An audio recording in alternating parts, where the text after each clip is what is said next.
Good morning BCom second year students. हमारा chapter चल रहा है इनकम फ्रॉम सैलरी। हमारा आज टॉपिक है परक्विजिट्स अनुलाभ। अनुलाभ किसे कहते हैं?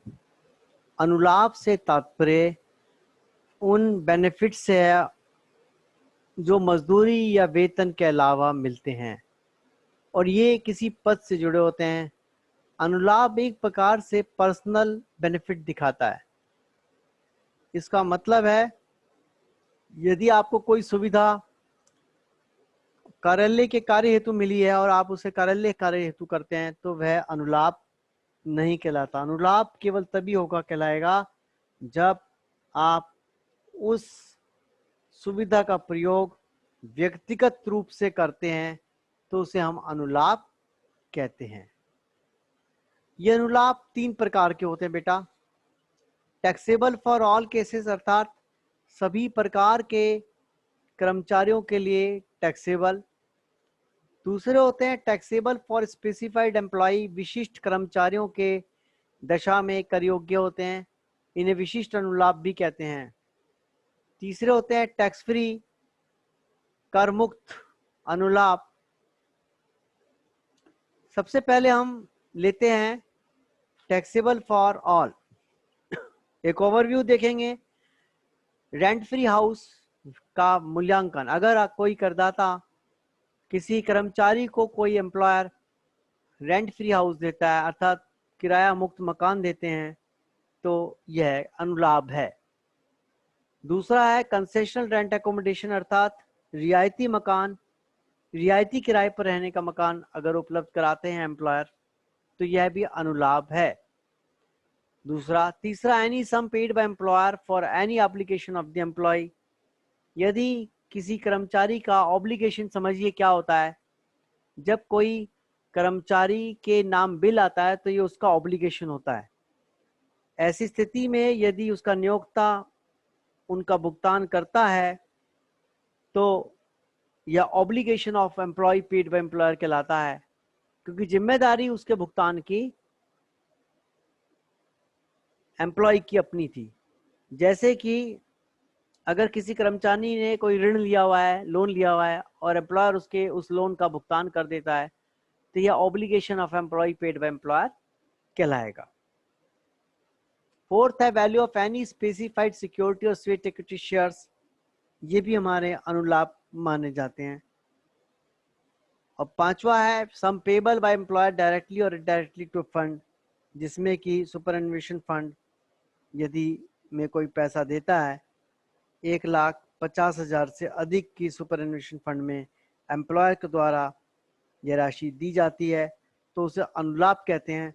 इस बात का ध्यान रखना है कि 1,50,000 रुपये से कम की राशि अनुलाभ में शामिल नहीं की जाती। छठा है value of any other fringe benefits. अन्य जो फ्रिंज बेनिफिट्स हैं, सुख सुविधाएं हैं जो धारा 17 उपधारा 2 में दिए गए हैं, वह भी आपके अनुलाभ हैं जो सभी के लिए कर योग्य हैं, जिनमें इंटरेस्ट फ्री और कंसेशन लोन है, फ्री फूड है, इन सब की डिटेल्स पढ़ेंगे। गिफ्ट्स हैं, हॉलीडे एंजॉयमेंट है, क्रेडिट कार्ड फी है, चार्जेस हैं, क्लब एक्सपेंसेस हैं, यूज ऑफ मूवेबल असेट्स हैं, ट्रांसफर ऑफ मूवेबल असेट्स हैं, और ये सभी हम डिटेल्स में, इन सभी को हम अनुलाभ की श्रेणी में रहते हैं क्योंकि सभी सुविधाएं हैं। दूसरे, सबसे पहला, इससे पहले कि हम दूसरे जो हमने विशिष्ट अनुलाभ हैं और तीसरे कर मुक्त हैं, आज हम सबसे पहले value of rent free house कैसे निकालते हैं, एक रेंट फ्री हाउस का मूल्यांकन किस प्रकार से निकाला जाता है, यह बहुत महत्वपूर्ण है। इसको हमने विभिन्न कैटेगरीज में बांटा हुआ है तो एक एक करके देखते हैं। पहला है गवर्नमेंट एम्प्लॉइज। अगर अनफर्निश्ड एकोमोडेशन, अनफर्निश्ड का मतलब है गैर सुसज्जित, बिना सजा हुआ। फर्निश्ड का मतलब है उसके अंदर फर्नीचर है, जैसे सोफा, बेड, टीवी, फ्रिज, ये फर्निशिंग कहलाती है। तो अगर हम अनफर्निश्ड हाउस की बात करें पहले, तो जो अमाउंट गवर्नमेंट रूल कहती है वह मानी जाएगी। उसमें से जो कर्मचारी से पैसा लिया जाता है उस मकान के संदर्भ में वह घटा दिया जाएगा। इसे हम बोलते हैं वैल्यू ऑफ अनफर्निश्ड एकोमोडेशन।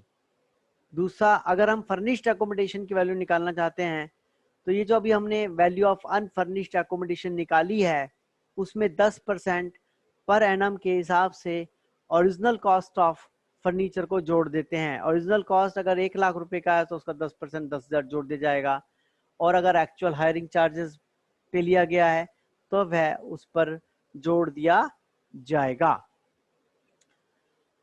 इसमें से हम लेस कर देंगे जो अमाउंट कर्मचारी से वसूला जाता है, वो कम कर दिया जाता है हमेशा।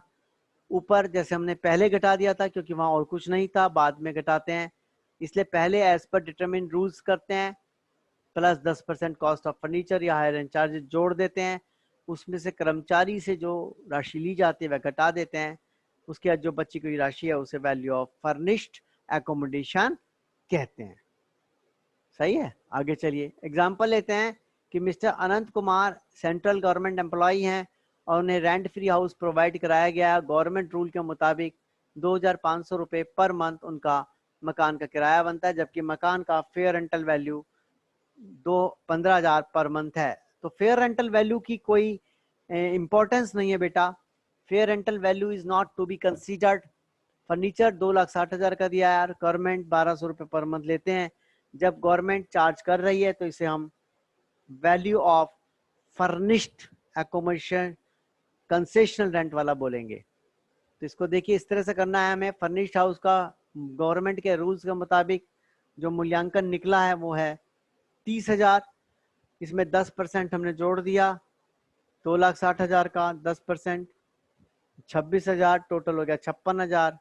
कर्मचारी से 14,400 रुपये लिए गए हैं तो इसलिए बची हुई वैल्यू बन गई 41,600, जिसे बोलेंगे हम वैल्यू ऑफ फर्निश्ड एकोमोडेशन। दूसरा, अन्य केसेस, ये गवर्नमेंट एम्प्लॉय के केसेस थे। अन्य केसेस में बहुत सारे केसेस बन सकते हैं। पहला हम ले रहे हैं rent free unfurnished house accommodation owned by employer, अर्थात जब नियोक्ता के अपने मकान हैं, नियोक्ता के अपने मकान हैं, उसने अपने बनवाए हुए मकान हैं और उनमें वो एकोमोडेशन प्रोवाइड कराता है। तो पहला है वैल्यू ऑफ अनफर्निश्ड हाउस। इसमें कंडीशंस हैं, 3 शर्त बातें ध्यान रखनी है। यदि मकान जो है 25 लाख से अधिक आबादी, 25 लाख से अधिक आबादी, मैं तीसरी बार बोल रहा हूँ, 25 लाख से अधिक आबादी वाला शहर है। अगर शहर 25 लाख से अधिक आबादी वाला है तो 15% ऑफ सैलरी, जैसे हमने एचआरए में सैलरी का मीनिंग अलग था, यहाँ भी सैलरी का मीनिंग अलग आएगा। 15% ऑफ सैलरी हमारे एकोमोडेशन की वैल्यू मानी जाएगी, टैक्सेबल वैल्यू मानी जाएगी। अगर एकोमोडेशन उस शहर में है जहाँ की आबादी 10 लाख से तो ज़्यादा है लेकिन 25 लाख तक है, मतलब 25 लाख भी इसमें शामिल है, तो ऐसी स्थिति में 10% ऑफ सैलरी टैक्सेबल वैल्यू हमारी मानी जाएगी। यदि शहर 10 लाख तक की आबादी वाला है, क्योंकि हमने ऊपर बोला 10 लाख से ज़्यादा है, तो 10 लाख तक की आबादी वाला है, तब 7.5% of salary taxable value of accommodation मानी जाएगी।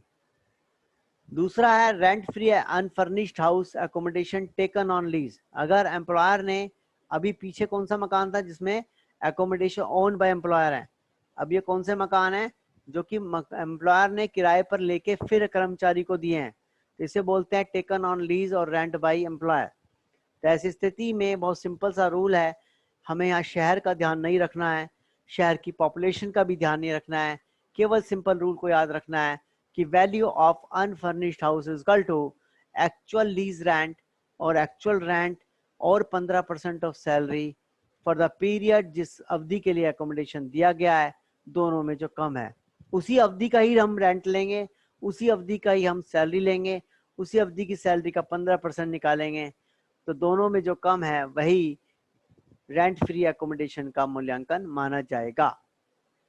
ये समझ में आ गया होगा। Thank you very much.